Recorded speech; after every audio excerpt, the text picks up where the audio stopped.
आपण दुसरा जो पर्याय आपण म्हटलं होतं तो हे करूया. पण ते तुम्ही चेक केलं का?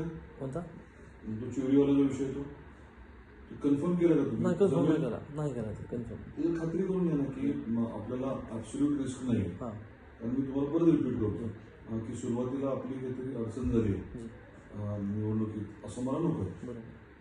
त्या अनुषंगाने तिथली खात्री पडत असेल तर ते आपण करू. दादा कॉपचे शब्द द्यालेत ना तुम्हाला? आमचे दोन वेगळे विषय झाले. कॉपचा एक आहे, दुसरा पंचायत समितीचा विषय. त्याला निवडून यायचं त्यांची इच्छा काय आहे, वडिलांची इच्छा काय आहे की निवडणूक निवडून यायचं. तर मग ते तिकडचं एक ऑप्शन चेक करा. इथलं जे आहे ना इथलं ऑप्शन तुम्ही दोघं असला तरी ते व्यवस्थित काळजीपूर्वक करा.